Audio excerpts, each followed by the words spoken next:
اعوذ باللہ من الشیطان اللعین الرجیم بسم اللہ الرحمن الرحیم الحمد للہ رب العالمین الصلاة والسلام علی اشرف الانبیاء والمرسلین وعلی آلہ الطیبین الطاہرین المعصومین الذین اذہب اللہ عنہم الرجس وطہرہم تطہیرا اللہم صل علی محمد وآل محمد اللہم اخرجنا من الظلمات الوہم واکرمنا بنور الفہم اللہم افتح علینا ابواب رحمتک وانشر علینا خزائن علومک برحمتک یا ارحم الراحمین۔ السلام علی الحسین وعلی علی بن الحسین وعلی اولاد الحسین وعلی اصحاب الحسین۔ عزیزان محترم، ہماری آپ کے ساتھ گفتگو مرحوم آیت اللہ سید محمد حسین حسینی طہرانی کی گراں قدر کتاب رسالہ لب لباب پر جاری تھی، اور آج اس سلسلے کے 73ویں درس کے ساتھ میں آپ کی خدمت میں حاضر ہوا ہوں۔ گزشتہ ہماری گفتگو میں مومنین نے بہت سے سوالات ہم سے پوچھے۔ بعض مومنین نے واٹس ایپ کے ذریعے سے سوالات کیے، اور بعض مومنین نے ہماری گزشتہ گفتگو یعنی 72 نمبر درس کے کمنٹ سیکشن میں بہت سارے سوالات کیے۔ لہٰذا یہ ضروری تھا کہ ہم آج کی گفتگو دوبارہ اسی موضوع یعنی ثبات اور دوام کے عنوان سے آپ کے ساتھ پیش کریں، اور اس گفتگو سے متعلق کچھ سوالات کا جائزہ لیا جائے آخر میں، اور دوبارہ اس گفتگو کو ایک انداز میں بیان کیا جائے تاکہ یہ ابہام جو ہماری اگر گفتگو سے پیدا ہو رہا ہے تو اس کو برطرف کیا جائے، یا بعض افراد جو ہماری گفتگو کے لب مطلب کو اور جان مطلب کو نہیں اخذ کر سکے، ان کی طرف بھی جو ہے وہ ایک ان کی توجہ کو دوبارہ مبذول کروانے کے لیے اور انہیں دوبارہ متوجہ کروانے کے لیے ہم آج کی گفتگو کو مختصراً دوبارہ آپ کے ساتھ شیئر کر رہے ہیں۔ لیکن اپنی گفتگو کے آغاز میں ہی میں آپ تمام دیکھنے والوں کی خدمت میں ہمارے والد بزرگوار کا انتقال ہوا، آپ لوگوں نے تعزیت کی، پیغامات بھیجے، اور نماز وحشت قبر ادا کی گئی، اور بہت سے مؤمنین نے مختلف اعمال انجام دیے۔ خداوند متعال آپ کے اعمال کو قبول فرمائے، ہمارے والد بزرگوار کو بھی جوار رحمت میں جگہ عطا فرمائے، حضرات اہل بیت علیہم الصلاۃ والسلام کے نورانی مقامات میں رفعت مکانی عطا فرمائے۔ نہایت آپ لوگوں کا شکر گزار ہوں تہہ دل سے کہ آپ لوگوں نے ہمارے اس غم میں شرکت کی، اور ہمارے غم میں برابر کے شریک ہوئے، دعائیں کی، اور ہمیں تسلی دی۔ خداوند متعال انشاءاللہ آپ کے بھی تمام مؤمنین کو، مرحومین کو جوار رحمت میں جگہ عطا فرمائے۔ ہم ان کے لیے دعا گو ہیں، نائب و زیارہ بھی رہتے ہیں، اور انشاءاللہ آئندہ بھی یہ سلسلہ اسی طرح سے دعاؤں کا ہماری طرف سے بھی جاری رہے گا، اور آپ بھی ہمارے لیے دعا کیا کریں یا ہمارے مرحومین کے لیے دعا کریں۔ خداوند متعال آپ کو اپنی حفظ و امان میں رکھے۔ نہایت شکریہ۔ لیکن موضوع گفتگو جو ہمارا آپ کے ساتھ جاری تھا وہ ثبات اور دوام سے متعلق تھا۔ عزیزان محترم، ہم نے آپ کی خدمت میں اس مطلب کو بیان کیا تھا کہ سیر و سلوک کے اندر ثبات اور دوام نہایت اہمیت رکھتا ہے۔ لہٰذا ثبات اور دوام سے مراد یہ ہے کہ ایک سالک جب بھی کسی عمل کو انجام دینے کا ارادہ کرتا ہے تو اپنے ارادے کو پختہ کرے، ثابت قدم رہے، اور اسے پایۂ تکمیل تک پہنچائے۔ یہ ایک سالک کے لیے ضروری ہے، اور اگر سالک ثبات اور دوام کا مظاہرہ نہیں کرتا، عمل کو آغاز کر لیتا ہے اور آغاز کرنے کے بعد عمل کو چھوڑ دیتا ہے، ترک کر دیتا ہے، تو یہاں ہماری گزشتہ گفتگو میں واضح بیان کر دیا گیا تھا کہ جو عمل کو شروع کرنے کے بعد اسے ترک کر دیتا ہے تو اس عمل کی حقیقت جو انسان کے ساتھ مانوس ہو چکی ہوتی ہے، وہ انسان کے ساتھ مخاصمت کرتی ہے، انسان کے ساتھ عناد کرتی ہے، انسان کے ساتھ دشمنی کرتی ہے، جس کے نتیجے میں انسان سالک کو نتائج منفی کا سامنا کرنا پڑتا ہے۔ اور یہ واضح الفاظ ہم نے آپ کی خدمت میں بیان کیے تھے مرحوم مفسر قرآن علامہ محمد حسین طباطبائی رحمۃ اللہ علیہ سے، کہ انہوں نے بھی، ہم نے عرض کیا تھا اپنی گزشتہ گفتگو میں، کہ مرحوم سید مہدی بحر العلوم کی کتاب رسالہ سیر و سلوک میں عین اسی طرح سے الفاظ موجود ہیں کہ اگر عمل کو شروع کر لیا جائے اور پھر اسے نامکمل اور ادھورا چھوڑ دیا جائے تو اس عمل کی نورانیت انسان کے ساتھ مقاسمہ کرے گی، چونکہ انسان کے ساتھ اس کا انس ہو جاتا ہے، انسان کے ساتھ اس کی ایک محبت ہو جاتی ہے اور وہ انسان سے جدا نہیں ہونا چاہتی۔ لہٰذا آغاز ہی میں سالک کو یہ ترغیب دلائی جاتی ہے کہ ایھا السالک، اگر آپ نے سیر و سلوک کی وادی میں قدم رکھنا ہے تو آپ کو ثبات کا، دوام کا، پائیداری کا مظاہرہ کرنا ہوگا۔ آپ جو عمل بھی انجام دیں گے اس میں آپ کو ثابت قدم رہنا یہ آپ کے لیے ضروری ہے۔ لہٰذا اسی گفتگو کو سننے کے بعد بہت سارے مومنین نے ہم سے سوالات کیے کہ جنہیں اپنی اس گفتگو کے آخر میں آپ کے سامنے پیش کروں گا، لیکن یہاں مقدمتاً اس مطلب کی طرف بھی اشارہ کرنا ضروری سمجھتا ہوں کہ دیکھیں عزیزان محترم، سب سے پہلے آپ ہماری گفتگو کے محور کو متوجہ ہوں۔ ہماری گفتگو جو یہ رسالہ لباب میں آپ کے ساتھ جاری ہے، یہ ایسے شخص سے متعلق ہے جو عرفان عملی میں قدم رکھ چکا ہے اور باقاعدہ ایک استاد کی نگرانی میں آگے اعمال کو انجام دے رہا ہے۔ اسے سالک کہتے ہیں۔ یہ سیر و سلوک کا سفر طے کر رہا ہے ایک مربی کی نگرانی میں، ایک استاد کامل کی نگرانی میں، ایک رہنما کی نگرانی میں۔ لہٰذا اس سیر و سلوک کا جو ایک سلیبس بیان کیا گیا ہے، اسے ہم آپ کی خدمت میں بیان کر رہے ہیں کہ یہ عرفان عملی کا باقاعدہ ایک سلیبس ہے، اور اس سلیبس کے اوپر عمل کر کے ہی ایک انسان سیر و سلوک کر سکتا ہے اور سالک اللہ بن سکتا ہے۔ لہٰذا اس میں استاد بھی ہے، اس میں شاگرد بھی ہے، اس میں باقاعدہ انسان کی معرفت جو عرفان نظری کی صورت میں ہے وہ آگے جا چکی ہے، اور عرفان عملی میں جن جن مراحل پر ایک سالک نے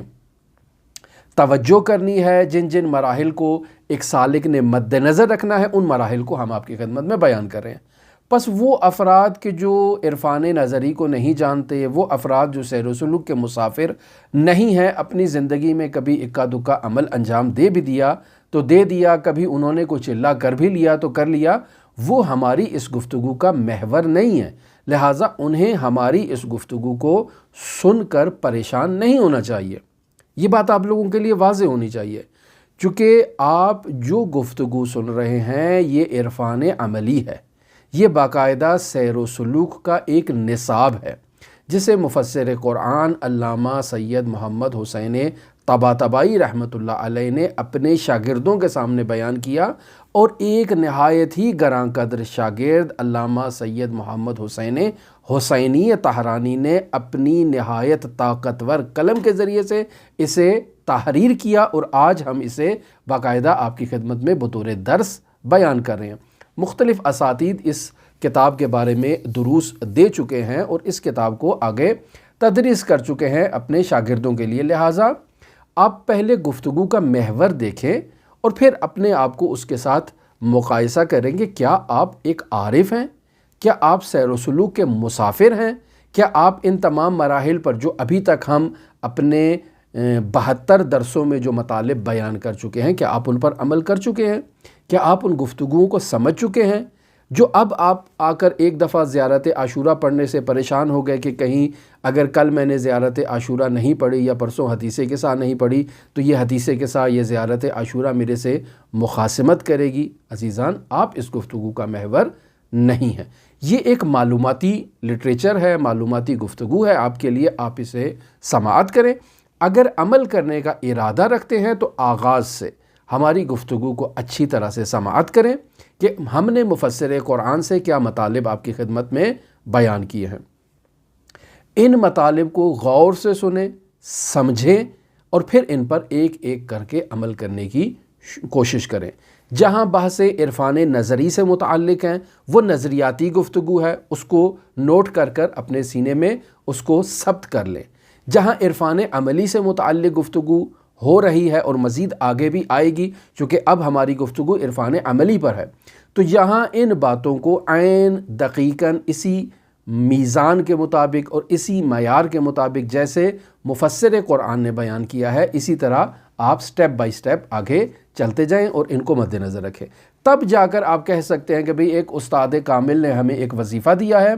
اور اس وظیفے کو ہم نے ادھورا چھوڑ دیا ہے۔ وہ کون کون سی چیزیں ہیں کہ جہاں انسان ثبات اور دوام کا مظاہرہ اسے کرنا چاہیے، یہ ہم ابھی آپ کی خدمت میں بیان کرتے ہیں، لیکن اس بات کو مد نظر رکھیں، سیر و سلوک کا سفر کوئی آسان سفر نہیں ہے۔ ایسا نہیں ہے کہ جس کا دل چاہے وہ اٹھے اور سیر و سلوک کا مسافر بن جائے، نہیں، اس کے مراحل ہیں، اس کے درجات ہیں، اس کے مقدمات ہیں۔ ہر شخص خود کو عارف نہیں کہہ سکتا ہے، ہر شخص خود کو سالک نہیں کہہ سکتا ہے۔ آپ جو اپنی زندگی میں مختلف اعمال انجام دیتے ہیں، اس کا مطلب یہ نہیں ہے کہ آپ عارف ہیں، آپ سالک ہیں۔ بعض لوگ معلوم نہیں کیوں نہایت ہی خود پر بہت ہی خوشبین ہو جاتے ہیں کہ اگر انہوں نے 4 دن نماز تہجد پڑھ لی تو وہ سمجھتے ہیں کہ شاید ہم عارف ہو گئے، یا بعض لوگ سمجھتے ہیں کہ شاید ہم رات کو نماز تہجد پڑھیں گے، سو جائیں گے، صبح اٹھیں گے تو پتہ نہیں شاید آیت اللہ بہجت والا نور ہمارے وجود سے نمودار ہونا شروع ہو جائے گا، یا ہم آغا سید علی قاضی طباطبائی بن جائیں گے۔ عزیزان، انہوں نے اپنی ساری زندگی علوم محمد و آل محمد کو پڑھنے میں اور سمجھنے میں وقف کر دی، اور پھر اپنی ساری زندگی جو پڑھا ہے اس پر عمل کیا ہے۔ علم، عمل، یہ دونوں آپس میں ایک دوسرے کے بالکل ساتھ ہیں۔ کبھی بھی نہ تو عمل علم سے آگے جاتا ہے اور نہ ہی علم جو ہے وہ عمل سے ایک قدم پیچھے رہتا ہے، یہ دونوں ایک دوسرے کے بالکل ساتھ ساتھ ہیں۔ لہٰذا اگر عمل نہیں ہوگا علم کے ساتھ تو علم خود بخود انسان کے وجود سے رخصت ہو جائے گا۔ بس آپ پہلے محور گفتگو کو سماعت فرمائیں کہ ہمارا محور گفتگو عرفان نظری کے بعد اب آ کر عرفان عملی کے موضوع پر ہے، اور ہم آپ کی خدمت میں رسالہ سیر و سلوک یعنی رسالہ لب اللباب اس کو بیان کر رہے ہیں۔ لہٰذا ہر آدمی ہماری گفتگو کو سماعت کرنے کے بعد خود کو عارف نہ سمجھ بیٹھے اور یہ نہ سمجھے کہ ہم نے اگر آج کوئی مطلب بیان کر دیا تو وہ اس کا مصداق ہے۔ میں تفصیل میں آخر میں اپنی گفتگو کے آپ کو ان مطالب کی طرف بھی بتاتا ہوں جو آپ کے سوالات کا لب مطلب تھا، ان کی طرف بھی اشارہ کرتا ہوں۔ پس دیکھیں عزیزان محترم، جب بھی کوئی سالک سیر و سلوک کا سفر شروع کرتا ہے تو اس سفر میں نہایت مشکلات ہیں، نہایت سختیاں ہیں، نہایت دشواریوں کا ایک سالک کو سامنا کرنا پڑتا ہے۔ لہٰذا اسی وجہ سے اساتید اخلاق اس بات کی طرف اشارہ کرتے ہیں کہ سیر و سلوک میں باقاعدہ ایک استاد کا ہونا ضروری ہے، لیکن اس کا یہ مطلب نہیں ہے کہ آپ اگر آج سیر و سلوک کرنا چاہتے ہیں تو کل کو صبح اٹھ کر آپ لالٹین پکڑ کر یا چراغ پکڑ کر استاد تلاش کرنا شروع کر دیں۔ نہیں، استاد اگر آپ کو چاہیے تو باقاعدہ آپ ابتدائی مقدمات کو طے کریں، خود بخود استاد آپ کی باطنی صلاحیت کے پیش نظر آپ کو نصیب ہوگا، اور استاد کی فراہمی کی ذمہ داری میری یا آپ کی نہیں ہے، وہ خود خداوند متعال کی ہے جس نے 1,24,000 انبیاء کو بھیجا ہے۔ آپ انبیاء کے پیچھے گئے تھے، آپ نے خداوند متعال سے کہا تھا کہ ہمارے لیے نبی کو بھیجا جائے، ہمارے لیے نبی کے وصی کو مقرر کیا جائے۔ نہیں عزیزان محترم، خداوند متعال خود اپنے عباد کی رہنمائی کے لیے تاکہ بندوں کو خدا کے ساتھ متصل کرنے والا ایک سلسلہ تدوین کرے اور بنائے، خداوند متعال نے یہ ارسال رسل اور بعثت کا یہ سلسلہ شروع کیا اور پھر ہر نبی کے بعد اس کا جانشین مقرر کیا تاکہ آئندہ نبی کے آنے سے پہلے امت کو گمراہیوں سے محفوظ کیا جائے، اور حضرت خاتم الانبیاء محمد مصطفیٰ صلی اللہ علیہ وآلہ وسلم کے 12 جانشین مقرر فرمائے، اور حضرت آخر الزمان ابھی زندہ معجزہ ہے ہمارے پاس اسلام کی حقانیت کے لیے کہ انی طارق فیکم الثقلین کتاب اللہ و اطرتی اہل بیتی۔ اگر آج ہمارے پاس اللہ کی کتاب موجود ہے، اپنے گھروں میں جا کر دیکھیں کہ آپ کے پاس قرآن مجید ہے گھر میں؟ اگر آپ کے پاس قرآن ہے تو اس کا مطلب ہے امام زمانہ بھی ہے، اگر قرآن نہیں ہے آپ کے پاس تو یعنی امام زمانہ بھی نہیں ہے۔ کیوں؟ چونکہ یہ دونوں ایک دوسرے سے جدا نہیں ہو سکتے۔ فَإِنَّهُمَا لَن يَفْتَرِقَا حَتَّى يَرِدَ إِلَيَّ الْحَوْض، یہ دونوں ایک دوسرے سے جدا نہیں ہوں گے، پس رسول خدا صلی اللہ علیہ وآلہ وسلم نے قرآن و اطرت ہمارے لیے چھوڑی ہے۔ تو جب آپ دیکھیں کہ خداوند متعال نے بندوں کو خود تک پہنچنے کے لیے ایک ایسا وسیع سیٹ اپ مقرر کیا ہے، تو اب ہم یہ کیسے تصور کر سکتے ہیں کہ ہمارے لیے استاد کا انتظام نہیں کیا گیا؟ لہٰذا اگر آپ نے ہماری گفتگو کو باقاعدگی سے سماعت کیا ہو تو ہم نے عرض کیا تھا کہ مرحوم آیت اللہ حسن زادہ آمولی مرحوم آیت اللہ کشمیری کی خدمت میں جاتے ہیں اور انہیں جا کر یہ کہتے ہیں کہ آغا آپ لوگوں کو تو بہت خدا کی طرف سے ایک نعمت تھی، ایک سعادت تھی، آپ کے پاس آغا قاضی تھے، آپ کے پاس نہایت ہی گراں قدر قسم کی شخصیات تھیں، اساتذہ تھی، ہمارے پاس تو کچھ بھی نہیں ہے، ہمیں تو کوئی استاد ہی نہیں ملا جو ہمارا ہاتھ پکڑے اور ہمیں آگے لے کر چلے۔ تو آغا کشمیری نے انہیں کہا کہ آغا یہ حسن زادہ آمولی آپ تھوڑا توجہ فرمائیں اور ایسے کم لطفی نہیں کریں۔ جب سے آپ نے حوضے میں قدم رکھا ہے، جب سے آپ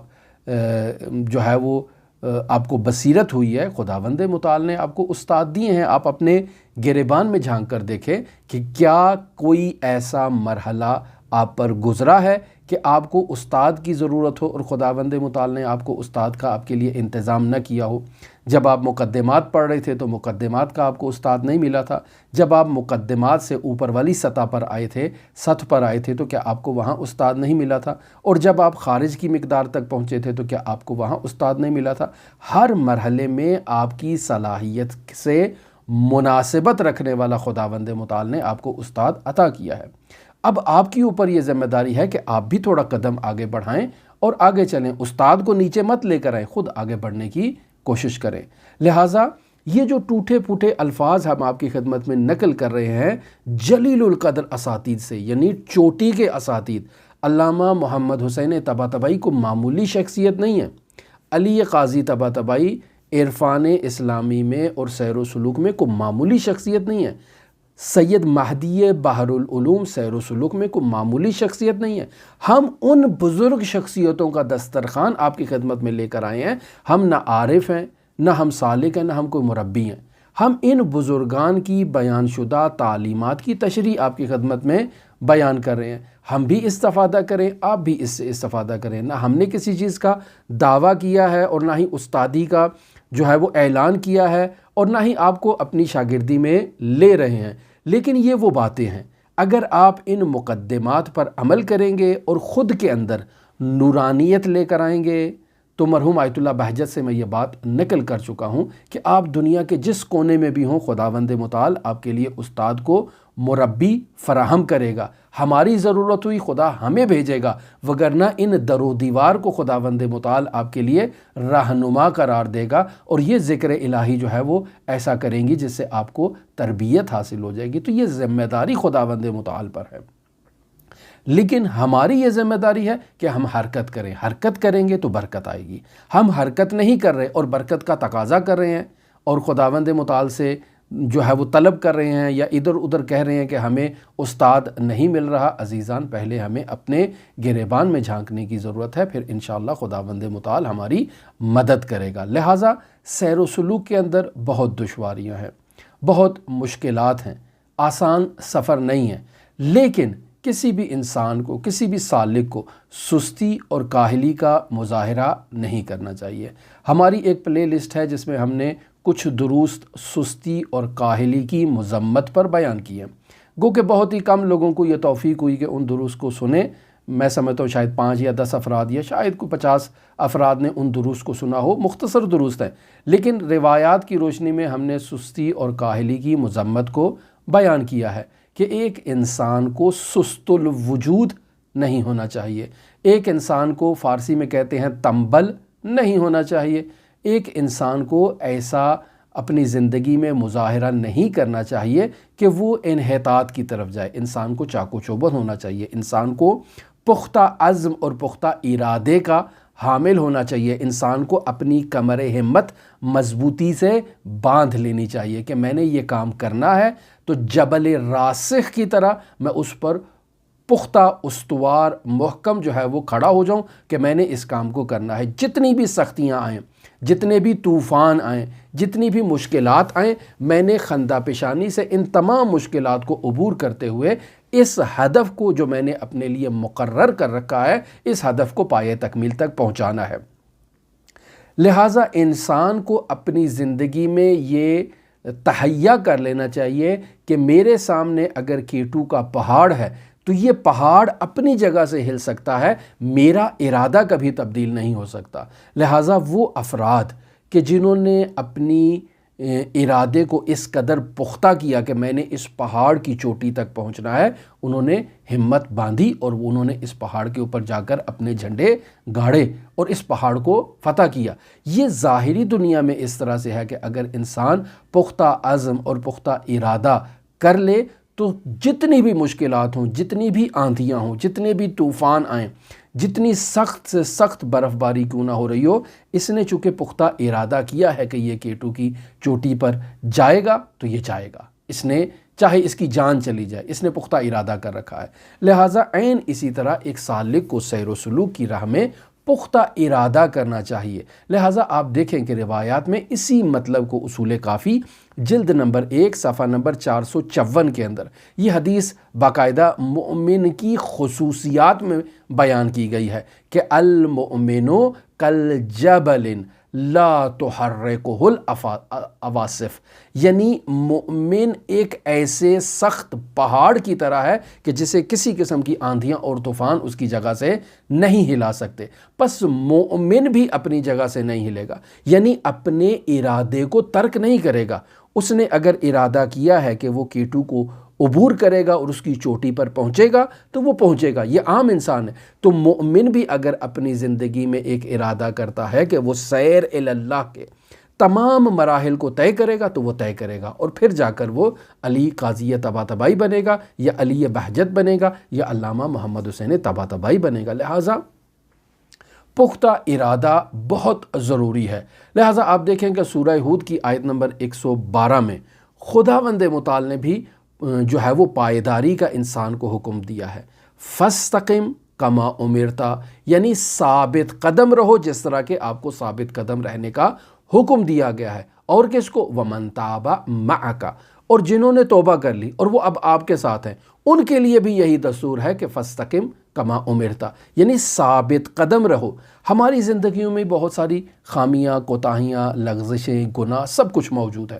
لہٰذا اب ہمیں چاہیے کہ من تابہ کا مصداق بنے، یعنی توبہ کر لیں، اور توبہ کرنے کے بعد ہم رسول امین کا دامن تھام لیں اور پھر فَاسْتَقِمْ کما امرتا، یعنی ثابت قدم رہیں۔ اب گناہ کی وادی میں قدم رکھنا یہ ممکن ہی نہیں ہے۔ جتنی دنیا کی جو ہے وہ خوبصورتیاں ہمارے سامنے آ جائیں، ہم کبھی دوبارہ گناہ کی وادی میں نہیں جائیں گے۔ اگر ایک سالک اس طرح سے جبل راسخ کی طرح پختہ عزم اور پختہ ارادہ کر لے تو جتنی بھی جو ہے وہ معاشرتی سختیاں اس کے اوپر آئیں، جتنے بھی اس کے اوپر مشکلات آئیں، یہ اپنی جو ہے وہ پائیداری اور ثبات کا دامن کبھی ترک نہیں کرے گا۔ لہٰذا آپ دیکھیں کہ رسول خدا صلی اللہ علیہ وآلہ وسلم سے روایت بحار الانوار کی جلد نمبر 16 صفحہ نمبر 192 پر یہ روایت موجود ہے کہ آپ فرماتے ہیں شیبتنی ہود، یعنی سورہ ہود جب نازل ہوئی ہے تو اس ہود کے نزول نے مجھے بوڑھا کر دیا ہے، یعنی رسول خدا صلی اللہ علیہ وآلہ وسلم بھی فَاسْتَقِمْ کما امرتا کو دیکھ کر کہتے ہیں کہ مجھے سورہ ہود نے بوڑھا کر دیا ہے۔ لہٰذا آپ دیکھیں تو سیر و سلوک میں ایک سالک کو یہ چاہیے کہ وہ ہمیشہ خداوند متعال کے حضور گڑ گڑائے، تضرع کرے اور اس سے مدد کا مطالبہ کرے کہ اے خدا تیری مدد، تیری استعانت اور تیرے تعاون کے بغیر میں تیری راہ پر نہیں چل سکتا ہوں، تو ہی مجھے پائیدار، استوار، پختہ اور محکم کر۔ اب جب انسان نے مقدمات طے کر لیے اور خداوند متعال نے اسے یہ سعادت عطا کی کہ وہ استاد کامل کے محضر میں پہنچ چکا ہے، تو اب استاد کامل کے حضور سر تسلیم خم کریں اور اس کے تمام اوامر کی اطاعت کرے، استاد کے سامنے خود سے جو ہے وہ استادی کا اعلان نہ کرے، دعویٰ نہ کرے۔ لہٰذا استاد کے حکم عدولی کرنا، استاد کے سامنے نافرمانی کا اظہار کرنا، استاد کے سامنے اجتہاد کا اظہار کرنا، یا ابنائے دنیا سے قلبی رابطہ اور دوستی کرنا، یہ وہ امور ہیں کہ جو انسان کو ثابت قدم نہیں رہنے دیتے۔ لہٰذا ثابت قدم رہنا ایک سالک کے لیے نہایت ضروری ہے۔ اب ہم نے اول گفتگو میں آپ کی خدمت میں بیان کیا کہ وہ امور جن میں ایک سالک کو ثابت قدم رہنا چاہیے وہ کون سے امور ہیں۔ میں 9 امور کی طرف اجمالاً آپ کی خدمت میں اشارہ کرتا ہوں۔ سب سے پہلا امر ہم متعدد مرتبہ اپنی ان گفتگوؤں میں آپ کی خدمت میں بیان کر چکے کہ واجبات کی ادائیگی اور محرمات سے اجتناب۔ بعض اوقات لوگ کہتے ہیں کہ ہم اپنی زندگی میں کوئی حرام کام انجام نہیں دیتے ہیں، جبکہ انسان کی زندگی میں حرام کا وجود جو ہے وہ ممکن ہے، بہت آسان نہیں ہے ایسا دعویٰ کرنا کہ میں واجبات پر عمل کرتا ہوں اور تمام محرمات کو ترک کرتا ہوں۔ حتیٰ یہ انسان کی آنکھوں کے اوپر یہ جو بھویں موجود ہیں، ممکن ہے بسا اوقات معاشرے میں ان بھووں سے کوئی ایسا اشارہ کرے جو حرام پر مشتمل ہو اور انسان کو اس کا علم ہی نہ ہو۔ ہماری زندگی میں کس قدر فقہی احکام موجود ہیں، جن فقہی احکام کو ہم جانتے ہیں، ہمیں ان فقہی احکام کا علم ہے، پھر ہم آ کر دعویٰ کریں کہ ہم حرام سے دور ہیں، ہم واجبات الہی پر عمل کرتے ہیں۔ اکثر لوگ ایسے مشاہدہ کیے جاتے ہیں کہ جو فقہ سے نابلد ہیں اور وہ عرفان کا بھی دعویٰ کرتے ہیں، وہ سیر و سلوک کا بھی دعویٰ کرتے ہیں، وہ کہتے ہیں کہ ہم نے ریاضتیں بھی کی ہیں، ہم نے یہ بھی کر لیا، وہ بھی کر لیا۔ عزیزان، بہت آسان وادی نہیں ہے۔ پہلا مرحلہ جسے بزرگان اور اساتید بیان کرتے ہیں وہ یہی ہے کہ واجبات پر عمل کیے جائیں اور محرمات کو ترک کیا جائے۔ ان 2 کاموں میں ایک سالک کو ثابت قدم رہنا چاہیے، ثبات کا مظاہرہ کرنا چاہیے، پائیداری کا مظاہرہ کرنا چاہیے۔ دوسری چیز جو بیان کی جاتی ہے کہ انسان کی زندگی میں مکروہات کی کوئی گنجائش نہیں ہونی چاہیے، مستحبات کوئی ایسا نہیں ہونا چاہیے جو انسان سے چھوٹ جائے۔ اب انسان جو ہے وہ مکروہات کو ترک کرے گا، مستحبات کو ادا کرے گا اور یہ سالک اپنے لیے وظیفے کو مقرر کر لے۔ لیکن یہاں سوال ہوتا ہے، مستحبات کی تو ایک لاتعداد مقدار روایات میں اور کتب احادیث میں اور دعاؤں کی کتابوں میں موجود ہے۔ انسان اگر ان تمام مستحبات کو عمل کرنا شروع کر دے تو انسان کی جو 24 گھنٹے کی جو زندگی ہے وہ محدود پڑ سکتی ہے۔ یہ مستحبات جو ہیں وہ انسان سے کم نہیں ہو سکتے۔ لہٰذا استاد کامل کی رہنمائی کے ساتھ مستحبات کو انجام دینا اور مکروہات کو ترک کرنا یہ شرط ہے، اس کو مد نظر رکھیں۔ کل کو کوئی ہمیں پھر دوبارہ یہ سوالات نہ کریں کہ ہم کیسے مستحبات پر عمل کریں۔ عزیزان، مستحبات بہت زیادہ ہیں، لیکن استاد نے آپ کی جو صورتحال ہے اس کو مد نظر رکھتے ہوئے آپ کے لیے نسخہ تجویز کرنا ہے، جیسے ڈاکٹر مریض کو دیکھ کر باقاعدہ نسخہ تجویز کرتا ہے، استاد نے بیان کرنا ہے کہ یہ میرا شاگرد واجبات پر عمل کرتا ہے، محرمات کو ترک کرتا ہے، اب اس کے لیے کون کون سا مستحب جو ہے وہ اس کے واجبات کے درجے تک اس کو عطا کیا جائے تاکہ یہ اس پر عمل کرے، اور کون سے مکروہ سے یہ اپنی جان چھڑائے اور اس کو اپنے لیے حرام کا درجہ دے۔ تو استاد کامل اور مربی اس کو رہنمائی کرے گا شریعت کے اصولوں کے مطابق۔ اب یہاں انسان کی یہ ذمہ داری ہے کہ جو استاد نے اس کے لیے وظیفہ تعیین کر دیا ہے یہ سالک اس کے اوپر ثابت قدم رہے۔ یہ تیسرا مورد ہے۔ لہٰذا جو اس کو استاد نے وظیفہ دے دیا اس پر ثابت قدم رہنا،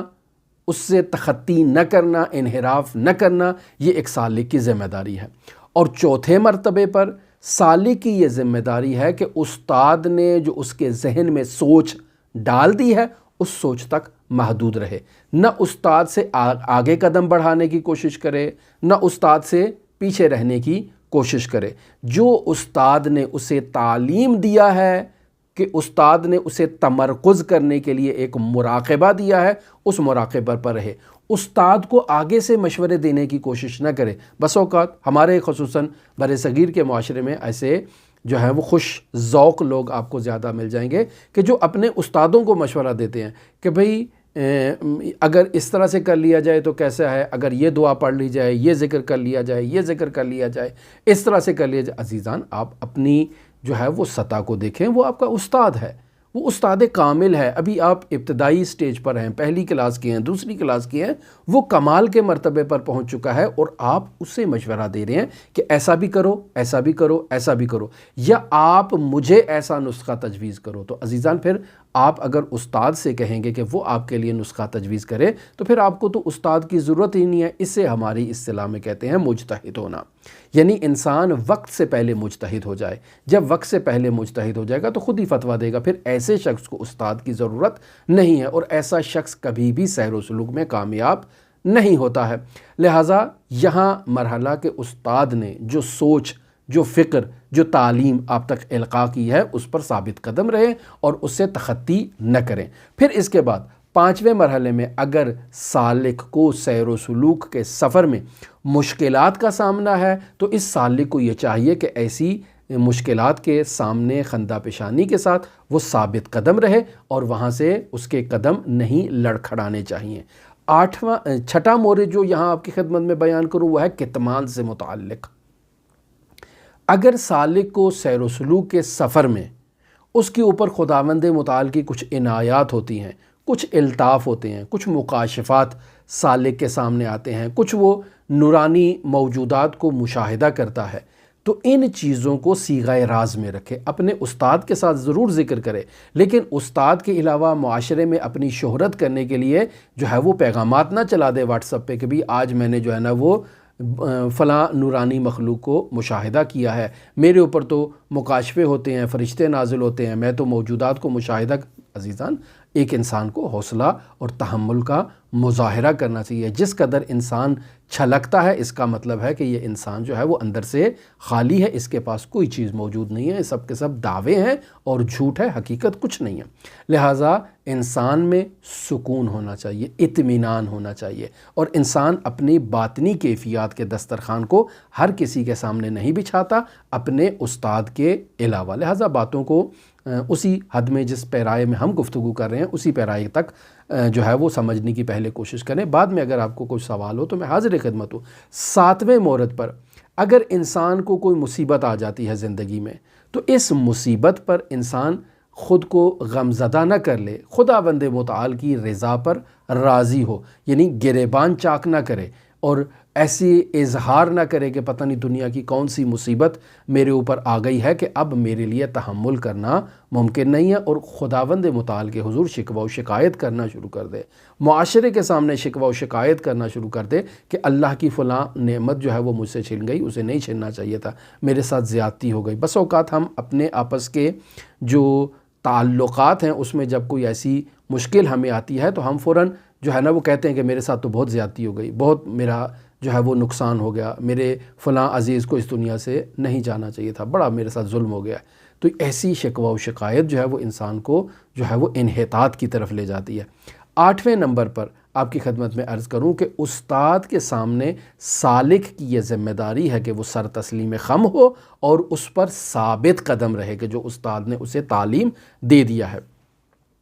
9 نمبر آپ کی خدمت میں بیان کروں کہ انسان سیر و سلوک کے سفر میں جو دوستان ہیں اس کے سلوکی دوستان، جیسے آپ میری بات سن رہے ہیں تو آپ میرے سلوکی دوست ہو جائیں گے بالفرض، یا آپ مجھ سے کوئی بات پوچھتے ہیں اور میں بزرگ علماء اور اساتید کی طرف سے آپ کی خدمت میں اس کا جواب دیتا ہوں، تو ہمارا آپس میں ایک رابطہ سلوکی رابطہ ہے۔ لہٰذا میں آپ کے لیے دعا کرتا ہوں، ہر روز امام رضا کی بارگاہ میں جا کر آپ کی طرف سے زیارت کرتا ہوں، مختلف زیارات پڑھتا ہوں، آپ بھی اسی طرح میرے لیے جو ہے وہ زیارتیں کرتے ہیں، دعائیں کرتے ہیں، میرے حق میں دعا کرتے ہیں اور اپنی دعاؤں میں مجھے فراموش نہیں کرتے۔ یہ ہے رابطہ دوستی، جسے کہا جاتا ہے کہ انسان کو سیر و سلوک کے سفر میں جو اس کے دوست ہیں ان کے ساتھ اچھا رابطہ رکھنا چاہیے اور اس رابطے میں ثابت قدم رہنا چاہیے۔ اگر مجھے زندگی میں کوئی مشکل ہے تو آپ میری اس مشکل میں میرے ساتھ ہوں، اور اگر آپ کی زندگی میں کوئی مشکل ہے تو میری یہ ذمہ داری ہے کہ اس مشکل میں جہاں تک میری توان ہے میں آپ کے ساتھ رہوں، جہاں تک دام درہم قدم سخن، جہاں تک میں آپ کے ساتھ تعاون کر سکتا ہوں میں آپ کے ساتھ تعاون کروں۔ یہ ہے مومن کا مومن کے ساتھ رابطہ، اور یہاں رابطہ اس سے بڑھ کر ہے، یہاں سلوکی دوستوں کے درمیان رابطہ ہے، لہٰذا ایک دوسرے سے اجتناب نہیں ہونا چاہیے۔ اور پھر یہاں آپ دیکھ لیں کہ آخری مورد آپ کو بتاؤں کہ میں ایک چیز کی توان نہیں رکھتا ہوں، مثلا آپ میں سے کوئی شخص مجھے کہے کہ میرا سیلاب میں گھر بہہ گیا ہے تو مولانا صاحب آپ مجھے گھر بنوا دیں۔ عزیزان، میں اتنی توان نہیں رکھتا کہ میں اپنا گھر بناؤں، تو آپ بھی میرے عزیز ہیں، محترم ہیں، ایسا نہیں ہے کہ آپ مجھ سے جدا ہیں، لیکن میں آپ کا گھر کیسے بنا سکتا ہوں؟ میرے پاس تو توان ہی نہیں ہے۔ اب توان نہیں ہے تو اس کا کیا مطلب ہے کہ میں جو ہے وہ گدائی کرنا شروع کر دوں معاشرے میں؟ یہ بھی مناسب نہیں ہے، میں کہاں سے مانگ سکتا ہوں؟ میرا کسی سے کوئی رابطہ نہیں ہے۔ تو یہاں لا یکلف اللہ نفسا الا وسعها، یعنی سورہ بقرہ میں خداوند متعال نے باقاعدہ ہمیں یہ ایک دستور دے رکھا ہے کہ ہماری وسعت سے بڑھ کر خداوند متعال ہمیں کوئی تکلیف نہیں دیتا ہے، ہماری کوئی ذمہ داری کو مقرر نہیں کرتا ہے۔ ہاں، ہمارے پاس کوئی چیز آ گئی اور ہمیں کسی نے کہا کہ آپ مومنین میں تقسیم کریں یا یہ کام کریں، یہاں ہماری ذمہ داری ہے کہ ہم مومنین کو مد نظر رکھیں، لیکن جب ہمارے پاس ہے ہی نہیں یا خود اپنا ذاتی طور پر بھی نہیں ہے تو ہماری وہاں سے تکلیف ختم ہو جاتی ہے۔ لہٰذا یہ نواں وظیفہ کہ سلوکی دوستوں کے ساتھ دوستی کرنا اور اس دوستی میں ثابت قدم رہنا، اس کا مطلب یہی ہے کہ میں آپ کے حق میں دعا کروں، آپ ہمارے حق میں دعا کریں۔ اگر آپ میری مدد کر سکتے ہیں تو آپ میری مدد کریں، اگر میں آپ کی مدد کر سکتا ہوں تو میں آپ کی مدد کروں، اگر آپ میری فکری مدد کر سکتے ہیں میں آپ کی فکری مدد کروں۔ یہی تعاون ہے نا جو ہمارا رابطہ آپ کے ساتھ جو قائم ہے، کہ میں آپ کے لیے دعا کروں، آپ میرے لیے دعا کریں، میں آپ کے لیے مطالب تلاش کر کے لاؤں، نورانی مطالب آپ کے سامنے بیان کروں، اور پھر جہاں آپ کو کہیں ابہام ہو، آپ کو بات سمجھنے میں دشواری ہو، آپ مجھ سے سوال کریں۔ تو یہی ایک رابطہ ہے نا ایک سلوکی دوستوں کا، اس کو پائیدار رہنا چاہیے، محکم رہنا چاہیے اور استوار رہنا چاہیے۔ اب میں آتا ہوں آپ کے سوالات کے اوپر کہ آپ لوگوں نے ہماری گزشتہ گفتگو سننے کے بعد سوالات کیے۔ بعض لوگ ہمارے معاشرے میں ایسے ہیں کہ جو بہت زیادہ اذکار کرتے ہیں، بہت زیادہ دعائیں پڑھتے ہیں، بہت زیادہ وہ کرتے ہیں۔ میں ایسے افراد کو تجویز نہیں کرتا ہوں کہ وہ یہ جو کام کر رہے ہیں وہ یہ کریں۔ انسان کو اپنی ظرفیت اور توان سے بڑھ کر جو ہے وہ نہیں کرنا چاہیے۔ انسان کو ملائے دعائی نہیں ہونا چاہیے کہ جس کا کام سارا دن دعائیں پڑھنا ہو، معاشرے سے جو ہے وہ غفلت کر لے، معاشرے میں سیلاب آیا ہوا ہے، اس کو کوئی پرواہ نہیں ہے، اس نے سارا دن بیٹھ کے جو ہے نا وہ اپنی صبح سے شام تک جو دعاؤں کا ایک شیڈول بنا رکھا ہے اس نے اس کو عمل کرنا ہے۔ دیکھیں، معاشرے سے نظر انداز کرنا، چشم پوشی کرنا، یہ ایک سالک کو زیب نہیں دیتا۔ لہٰذا مومنین کی مدد کرنا بھی انسان کا سلوکی وظیفہ ہے۔ لہٰذا انسان اپنے جو روزمرہ کے امورات ہیں اگر تو خود سے اس نے خود سرانہ طور پر جو ہے وہ انہیں ترتیب کر رکھا ہے تو اس میں اسے کنٹرول کرنا چاہیے۔ انسان کو خاندان کو بھی وقت دینا ہے، کاروبار کو بھی وقت دینا ہے، معاشرے کو بھی وقت دینا ہے، خدا کو بھی وقت دینا ہے، اور سب میں اعتدال ہونا چاہیے۔ افراط و تفریط ایک سالک کو زیب نہیں دیتا۔ تو پہلے یہ کہ بہت سارے لوگوں کی زندگی میں بہت سارے اعمال ہوتے ہیں جنہیں وہ انجام دیتے ہیں، اور بعض لوگ ایسے ہیں کہ جن کی زندگی میں اعمال کم ہیں۔ مثلا انہوں نے نیت کر لی کہ میں ایک چلہ جو ہے نا وہ زیارت عاشورہ کا پڑھوں گا، یا ذکر فلاں ذکر جو ہے مثلا ذکر صلوات 1000 مرتبہ روزانہ، اور میں 40 دن تک اس ذکر صلوات کو انجام دوں گا۔ خوب، بہت اچھی بات ہے، ایک شخص نے ایسا وظیفہ خود سے اپنے لیے تعین کر رکھا ہے۔ تو عزیزان، آپ لوگ ہماری گفتگو کا تو محور نہیں ہے نا، ہم گفتگو کر رہے ہیں سیر و سلوک سے متعلق، کہ سیر و سلوک میں ایک سالک کو ثبات اور دوام کا مظاہرہ کرنا چاہیے، اور اگر وہ سلوکی سفر میں ثبات اور دوام کا مظاہرہ نہیں کرے گا تو یہ عمل اس کے ساتھ مانوس ہونے کے بعد ترک کی صورت میں اس کے ساتھ مخاصمہ کرے گا۔ پس یہ افراد جو ہم نے آپ کی خدمت میں بیان کیے یہ ابھی تک ہماری گفتگو کا مصداق نہیں ہوئے۔ ہم نے جو گفتگو آپ کی خدمت میں کی سیر و سلوک سے متعلق ہے، لہٰذا عام افراد جو اپنی زندگی میں کبھی عمل انجام دیتے ہیں، کبھی عمل انجام نہیں دیتے ہیں، یا چلہ کر لیتے ہیں اور پھر اس کے بعد چلے کو ترک کر دیتے ہیں، یہ ہماری گفتگو کا محور نہیں ہے۔ پہلی بات تو آپ اس چیز کو مد نظر رکھیں۔ ثانیاً، اسلامی تعلیمات میں بعض اعمال ایسے ہیں کہ جو مخصوص زمان سے متعلق ہیں یا مخصوص مکان سے متعلق ہیں۔ یعنی اس عمل کو انجام دینے کے لیے آپ کو زمان کو بھی مد نظر رکھنا ہے، مکان کو بھی مد نظر رکھنا ہے۔ مثلا یہی اب حضرت سید الشہداء علیہ آلاف و تحیت وسنا کی چہلم کے ایام آ رہے ہیں، اور مومن کی علامات میں سے ایک یہ علامت ہے کہ وہ چہلم کی زیارت کرے۔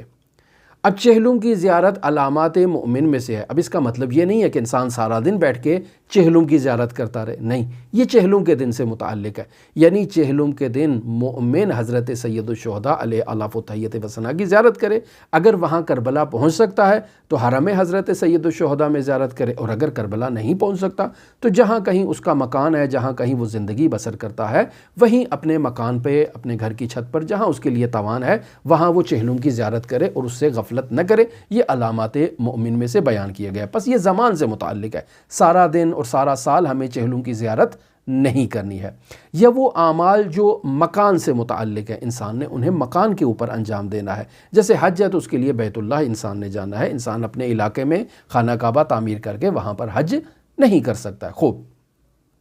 اب اس کے بعد آپ اس چیز کو مد نظر رکھیں کہ وہ اعمال جن میں طہارت کا ہونا ضروری ہے، انسان ان اعمال کو بغیر طہارت کے انجام نہیں دے سکتا ہے۔ لہٰذا اگر کوئی شخص اپنے لیے ایسے وظیفے معین کرتا ہے کہ جن وظیفوں پر وہ عمل نہیں کر سکتا ہے، تو یہ تو اس کی خود کی غلطی ہے نا، کہ اس نے ایسا عمل تجویز کیا ہے اپنے لیے جس پر وہ عمل نہیں کر سکتا ہے۔ مثلا ایک خاتون جو ہے وہ نیت کرتی ہے کہ میں 40 دن تک نماز حضرت جعفر طیار پڑھوں گی۔ عزیزہ محترم، آپ 40 دن نماز جعفر طیار نہیں پڑھ سکتی ہیں، چونکہ خواتین کے مہینے میں کچھ ایسے ایام ہوتے ہیں کہ جن میں وہ پاکیزہ نہیں رہ سکتی ہیں، تو نماز جعفر طیار تو وہ نہیں پڑھ سکیں گی۔ تو ظاہری بات ہے ایسا عمل مد نظر رکھنا جسے وہ پورا نہ کر سکیں 40 دن تک، انہیں ایسی نیت نہیں کرنی چاہیے۔ یا وہ کہیں کہ میں 40 دن تک روزہ رکھوں گی، خوب، آپ نہیں رکھ سکتی ہیں، آپ کے ایام ہیں ایسے جو مہینے میں آ رہے ہیں جن میں آپ نہیں کر سکتی ہیں۔ یا آپ ایسے دنوں میں مثلا نیت کر رہے ہیں کہ جن میں بعض ایام ایسے ہیں کہ جن میں روزہ رکھنا ہی حرام ہے۔ مثلا آپ عید قربان کا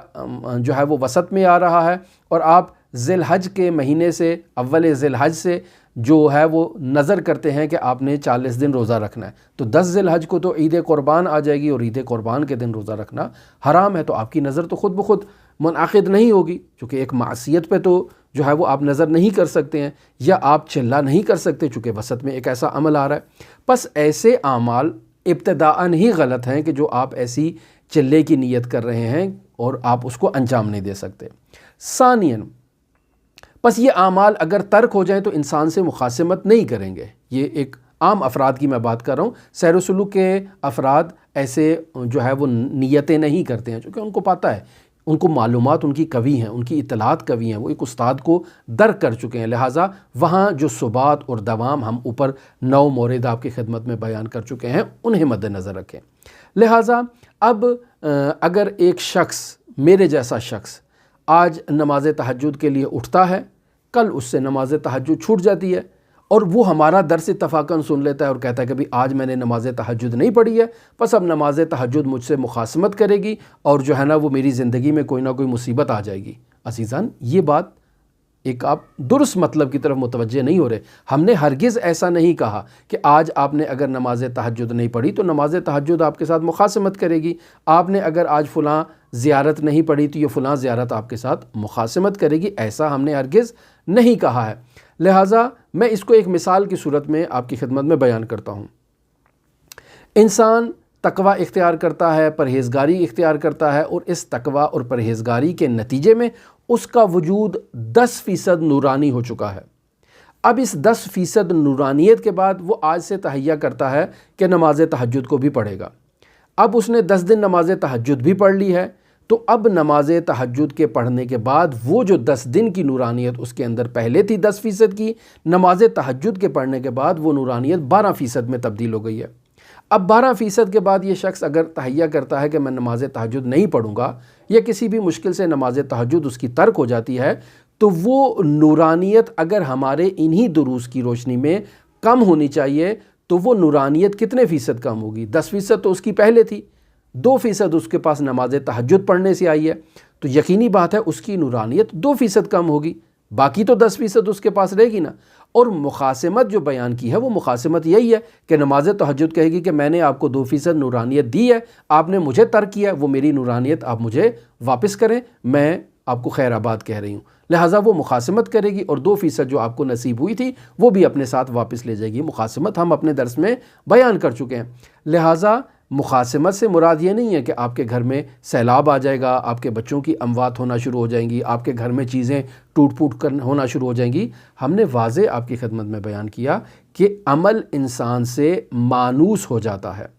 لہٰذا مانوس ہونے کی صورت میں عمل کی نورانیت انسان کی نورانیت کے ساتھ جو ہے وہ یکجان ہو جاتی ہے۔ جب انسان عمل کے ساتھ بے وفائی کرتا ہے تو عمل انسان سے ناراض ہو جاتا ہے اور انسان سے یہ کہتا ہے کہ یہ جو نورانیت میں نے آپ کو دی تھی یہ مجھے واپس کرو، میں لے چلتی ہوں، تمہیں جو ہے تم اپنے راستے جاؤ، میں اپنے راستے جاتی ہوں۔ تو اس طرح سے انسان کے درمیان اور عمل کے درمیان مفارقت ہو جاتی ہے۔ لہٰذا انسان کو یہ چاہیے کہ اگر وہ کسی عمل کی نیت کر رہا ہے تو اس پر ثابت قدم رہے، لیکن کون سا عمل؟ جو استاد نے بیان کیا ہے، خود سے بیان کردہ عمل نہیں ہے۔ یہ جو انسان 40 دن عمل کرتا ہے وہ 40 دن سے متعلق ہے۔ میں نے زیارت عاشورہ 40 دن پڑھنے کی نیت کی تھی، وہ 40 دن سے متعلق ہے۔ 41ویں دن وہ عمل ابھی جو ہے وہ اس کا اعتبار ختم ہو چکا ہے، یعنی اس کی ڈیٹ آف ایکسپائر آ چکی ہے۔ اب اگر مجھے دوبارہ ایک نیت کرنی ہے یا میں نیت کرتا ہوں کہ 1 سال تک میں اس عمل کو جاری رکھوں گا تو وہ 1 سال تک ہے۔ لہٰذا انسان اپنی زندگی میں جو اعمال انجام دیتا ہے ان اعمال کو اس پیرائے میں مد نظر رکھے۔ اور وہ جو ہماری گفتگو آپ کے ساتھ ہے، جو ہم نے درس نمبر 72 میں آپ کی خدمت میں بیان کی، وہ تمام کی تمام گفتگو عزیزان محترم سیر و سلوک سے متعلق ہے۔ اور سیر و سلوک میں انسان ان تمام مراحل کو مد نظر رکھے کہ اب اسے کس جگہ پر ثبات کا مظاہرہ کرنا ہے۔ وہ 9 موارد میں آپ کی خدمت میں بیان کر چکا ہوں اور علماء نے اس سے بھی زیادہ بیان کی ہیں۔ ان 9 موارد میں بعض ممکن ہے ایک دوسرے کے اندر ضم ہو جائیں اور مزید کم ہو جائیں، یا ممکن ہے بعض علماء اسے مزید بڑھا چڑھا کر آپ کی خدمت میں بیان کریں، لیکن اس قسم کے موارد ہیں کہ جس میں انسان کو ثبات اور پائیداری کا مظاہرہ کرنا چاہیے، اور اگر انسان سالک ثبات اور دوام اور پائیداری کا مظاہرہ نہیں کرے گا تو اس کے وجود سے وہ نورانیت ختم ہو جائے گی۔ میں سمجھتا ہوں میں نے آپ کے